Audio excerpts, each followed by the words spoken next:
cidades devem ser pensadas com a base ambiental como protagonista. Ainda A base ambiental é protagonista. Uhum. Porque daí elas vão ser melhores para as pessoas. Mais do que se a cidade foi pensada para as pessoas. E quando você tem o ponto de partida para determinado assunto, o desenho urbano ele se altera completamente. Então, se a premissa são as pessoas, o desenho urbano que irá se criar é um. Se o carro é outro. Se a base ambiental é outro. Uhum. Então, geralmente os nossos projetos têm um parque central com um lago de contenção de cheias. A gente utiliza técnicas que a gente chama de cidade esponja, onde aonde você consegue, você trabalha de forma a absorver as águas das chuvas, pensando já que esse futuro nosso é um futuro de grandes chuvas e de condições climáticas severas. Então, a gente pensa as cidades e os bairros levando em consideração essas estratégias simples de drenagem, do uso do verde, do sombreamento, da preocupação com a fauna e com a flora. E assim, quando você pensa e você cria, por exemplo, um parque, às vezes o empreendedor vai falar, mas você está deixando de lotear esse espaço, né?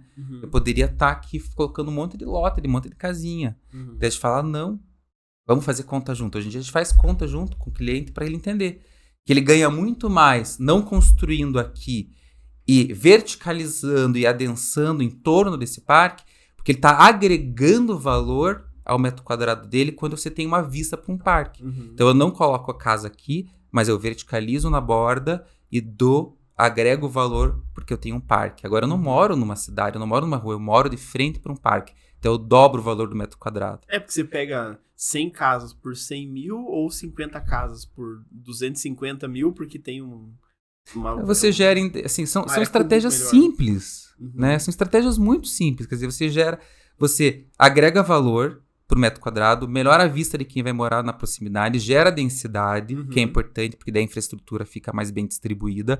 Você oferece um lugar de lazer para as pessoas, você melhora a condição da drenagem, você melhora a condição da fauna e da flora. Então são estratégias simples que foram feitas aqui em Curitiba. Pouca gente sabe que os parques de Curitiba, todos os parques de Curitiba foram criados como estratégias de macrodrenagem. Não são só espaços, não é só a praia do Curitibano. É por isso que alaga, né? É por isso que alaga, pessoal, alagou. O Barigui alagou, não que tragédia. Infraestrutura. Não, galera. Simplesmente porque é feito pra isso. É feito pra isso, ele foi construído pra se alagar. E quando tá chovendo, ninguém tá no parque.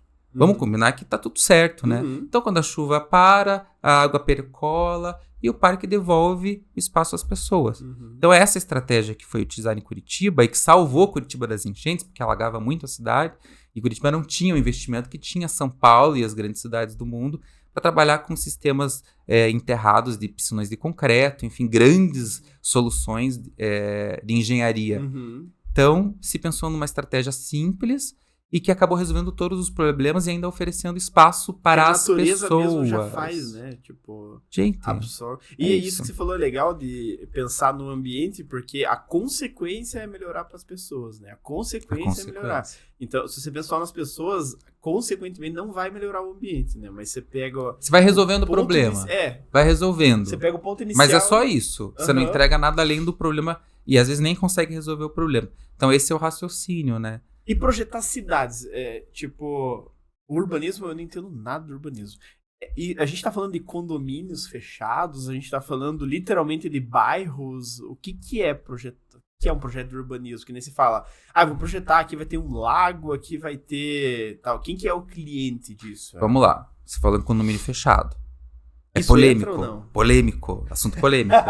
Somos totalmente contra a entrega de apenas condomínios fechados. Porque não tem nada mais anti-cidade do que você juntar um monte de condomínios fechados no mesmo lugar. O que acontece entre um condomínio fechado e outro? Que espaço é esse que se entrega para uma cidade? A cidade não é para todos? Não tem que ser um espaço democrático? Tudo bem você ter um condomínio fechado. Existem bolhas da sociedade que necessitam se sentir... Acham que está no condomínio fechado, encastelado... está seguro, como se ele não fosse sair de lá nunca, né? Porque o Jaime falava, quanto mais alto o muro, mais perigoso é o bandido que te espera lá fora, porque você vai sair em algum momento. Enfim, você às vezes precisa ter, né, O mercado vai te exigir que você tenha condomínio fechado. Agora, você não pode ter só condomínio fechado. A gente tá vendo aí cidades pelo Brasil afora. Eu estive em Londrina, semana passada, dando uma palestra, onde tinha um setor da cidade que era só de condomínio fechado. Bairro do condomínio fechado. O que acontece entre um condomínio fechado e outro? Que lugar é esse? Ninguém anda, ninguém vive, ninguém circula. Um espaço pobre urbanisticamente, péssimo para a cidade.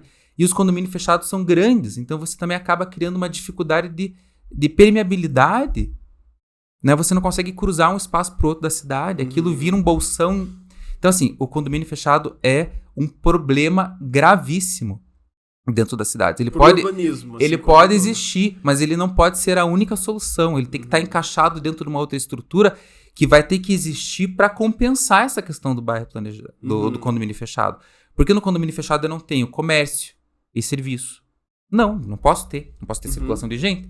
Então, assim, é tudo capenga dentro do condomínio fechado. Ele só resolve a vida da pessoa. Praticamente. Só resolve a vida da pessoa que tem o dinheiro para comprar e para pagar o condomínio, né? A segurança daquele espaço. Entendi. Agora, pro resto da cidade é uma grande tragédia. Então, assim, ele pode existir? Pode, mas ele tem que ser pensado dentro de um ecossistema e de um contexto que vai mitigar o problema que se gerou ali dentro.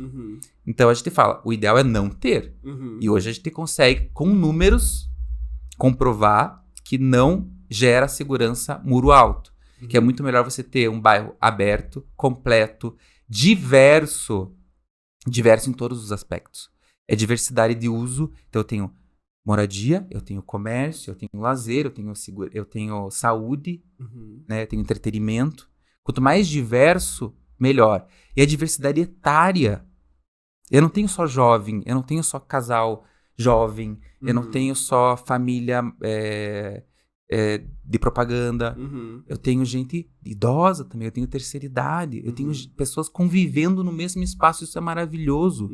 Isso é bom, isso é saudável. Isso sim é urbanismo. Eu tenho diversidade de renda. Porque ao mesmo tempo que eu tenho um apartamento de 1.000 metros quadrados, eu vou ter colaboradores que vão estar trabalhando ali todos os dias. Limpeza, comida. Então, assim, essa pessoa que está trabalhando nesse apartamento de 1.000 metros quadrados não pode viver a 2 horas de distância. Então, você tem que resolver. Gente, cidade... Mas existe isso? Como assim? Tipo, existe isso... Aqui em Curitiba, por exemplo, tem algum lugar que... É que eu não consigo pensar dessa forma aí que você falou. É a situação ideal, né? Mas é em cima disso que a gente trabalha. Quando a gente pensa no bairro planejado hoje, que é o que a gente faz no escritório, a gente traz todos esses aspectos para dentro.